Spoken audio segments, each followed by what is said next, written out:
Las Vegas Raiders draft Dante Thornton Jr. A high upside weapon day, 3 of the 2025 NFL draft, is officially underway, and the Las Vegas Raiders have made an exciting move, selecting wide receiver Dante Thornton Jr., a towering 6 feet 5 inches target with blazing 4.34 speed in the 40-yard dash and a 33-inch vertical leap. Thornton brings serious explosiveness to the Raiders' offense. Thornton is all about upside. While he hasn't quite proven himself as a true number one option yet, his physical tools are impossible to ignore. Coming out of Tennessee, he played in an offense led by a young quarterback last season, which may have limited his production. Still, when watching him during events like the Shrine Bowl, Thornton's talent stood out. He consistently used his size to dominate smaller defensive backs and showed an impressive ability to separate, not with elite route running polish yet, but with raw speed and acceleration that few could match. The Raiders likely see Thornton as an outside X receiver, an interesting choice after drafting wideout Jack Beck from TCU the day before. Clearly, the team recognized the need to get more dynamic at the wide receiver position, something that was talked about all offseason. And so far, they've followed through by adding big play threats across the board. Thornton's measurements are eye-catching, officially listed at just under 6 feet 5 inches and weighing 205 pounds. With an NFL strength program, he could easily add 15 to 20 pounds of muscle, making him even more dangerous. Despite his size, Thornton is remarkably athletic. He ranked as the 6th best athlete among wide receivers this year, posting an elite relative athletic score, and GRAS, of 9.85 out of 10, good for 59th out of over 3,800 receivers, dating back to 1987. If this were the old Raiders, the Al Davis days, Thornton might have been a first-round pick based on raw athleticism alone.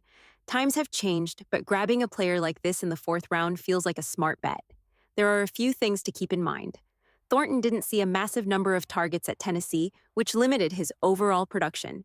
He finished the season with 26 catches for 661 yards and 6 touchdowns, an impressive 25.4 yards per catch.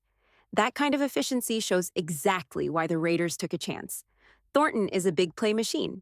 He's a developmental player, no doubt, but wide receiver is one of those positions where talent can shine regardless of draft slot. Whether you're a top 10 pick or an undrafted free agent, success often comes down to opportunity and fit. If Thornton continues to develop his route running and builds chemistry with the Raiders' quarterbacks, he could become a serious weapon at the next level. Breaking down the Raiders' new-look wide receiver group. When it comes to elite wide receivers like Justin Jefferson, those players typically get drafted within the first 10 to 15 picks. Jefferson was part of an unusually deep class, but in most years, if you're a difference maker at receiver, you hear your name called early. After that, it gets tougher. Plenty of 2nd and 3rd round receivers struggle to stick in the league.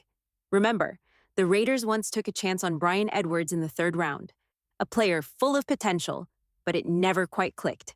Now, the Raiders have doubled down at receiver. After selecting Jack Beck with the 58th overall pick, they added Dante Thornton Jr. early on day 3. As with any draft pick, there's risk involved. Thornton and Beck could both end up being major contributors, or they could struggle to find a role. That's the nature of the NFL draft. But what matters is that the Raiders are betting on upside, athleticism, and fit. Stepping back and looking at the offense, there's suddenly a lot more variety. NFL teams don't just line up their 4 fastest or most talented players and hope for the best.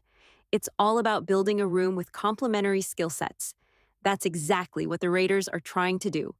Thornton, at 6 feet 5 inches with elite vertical speed, can stretch the field and attack the middle with his size. Beck brings crisp route running and strong separation skills, especially at the top of his routes. Then there's Jakobi Meyers, not a flashy athlete, but a technician in his own right. Meyers has reliable hands, runs sharp routes, and excels at winning within the first few steps off the line. He's a steady, trusted option for any quarterback. Adding Trey Tucker into the mix brings even more speed.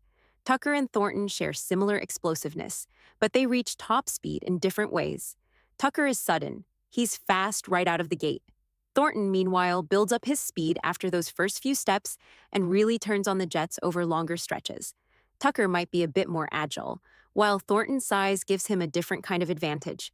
It will be interesting to watch how this affects Tucker's role moving forward. Offenses don't need five pure speed guys. They need players who fit specific jobs. That's where the influence role comes into play. In offensive design, a receiver like Tucker can be used to stretch defenses vertically, not necessarily to be the primary target, but to create space underneath. Picture two receivers lined up on one side. The slot receiver runs a 15-yard dig route across the middle, while Tucker runs a deep post over the top. His job? Pull the safeties away and open lanes underneath for others to operate. By adding players like Thornton and Beck, the Raiders are giving themselves more flexibility and a lot more firepower, stacking the offense and building for the future. The more you look at it, the more impressive this Raiders offense is becoming. Brock Bowers isn't just a tight end, he's a weapon. He can line up in the slot and beat linebackers, safeties, and even corners. Jack Beck could play that slot role too. Even Jacoby Myers could mix in, depending on the look. The Raiders now have a lot of different options, and we're not even talking about Ashton Jeanty yet, or some of the other depth pieces they've added. But revamping the offense isn't just about adding weapons. You have to protect them too. And the Raiders addressed that yesterday in a big way. I've watched a lot of Caleb Rogers' tape. I've studied Charles Grant, and while Grant has a ton of upside, he's not a finished product yet. He's a developmental guy.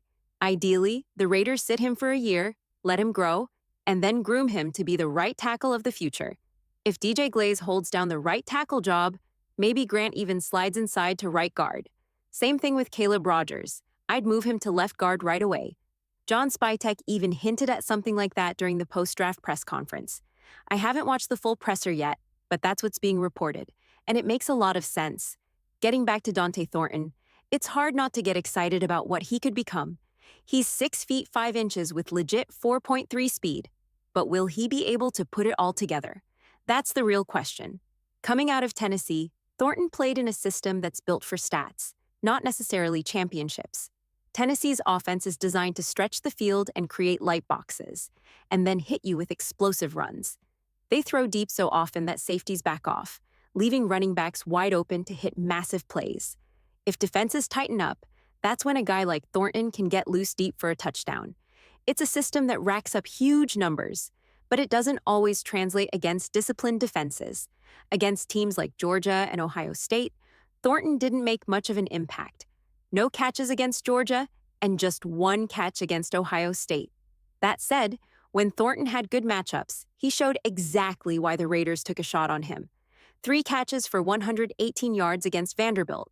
3 catches for 104 yards against Mississippi State. He finished the season with 661 yards on just 26 catches, and that was with a freshman quarterback throwing him the ball. Look, it's not Thornton's fault he ended up in that Tennessee offense. He transferred there, looking for an opportunity. And maybe if he had played with a quarterback like C.J. Stroud or Joe Burrow, we'd be talking about him as a top 10 pick. We'll never know. But that's the beauty of the NFL draft.